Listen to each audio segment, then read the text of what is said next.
दोस्तों, आज लोग अवसाद, मनोरोग, डिप्रेशन, दुख, क्लेश, कष्टों का जीवन जी रहे हैं। उसके पीछे सबसे बड़ा कारण ये है कि लोग नकारात्मक सोच, जीवन के प्रति जो नेगेटिविटी भरी हुई है, उसको जब तक दूर नहीं करेंगे तब तक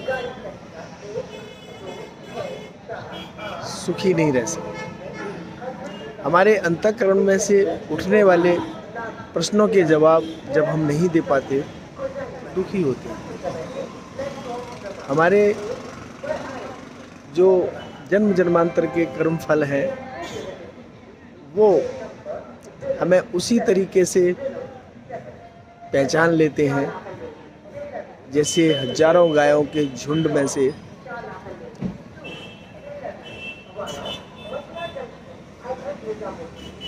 बछड़ा अपनी मां को पहचान लेता है।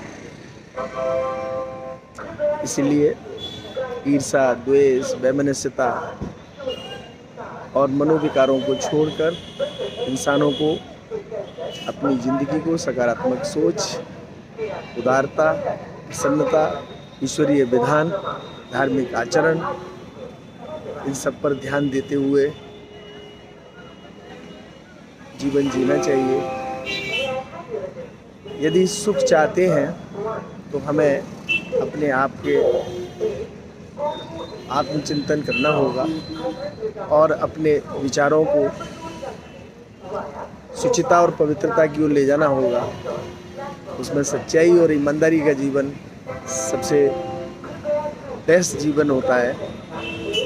स्वस्थ और सुखी मानसिकता, स्वस्थ और रहना चाहते हैं, सुखी रहना चाहते हैं, तो हमें अपने आप को ईश्वरीय विधानों के अनुसार जिंदगी जीने की ओर बढ़ाना ही होगा।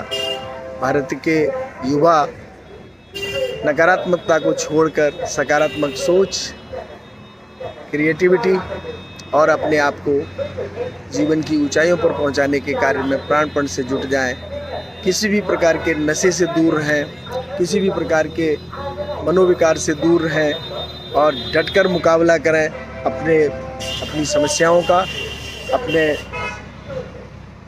ज़मीर को नहीं मरने दें और 100% सच्चाई, ईमानदारी का अच्छा जीवन जीते हुए इस मनुष्य जीवन को सफल करें।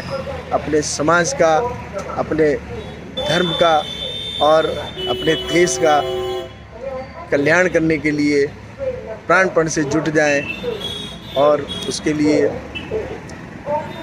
योग, प्राणायाम, शारीरिक मानसिक स्वास्थ्य, इन सब का ध्यान रखते हुए शुद्ध सात्विक भोजन, बहुत सारी चीज़ें हैं जो जीवन में इंसान को ध्यान देनी होंगी, तभी कल्याण हो सकता है अथवा नहीं।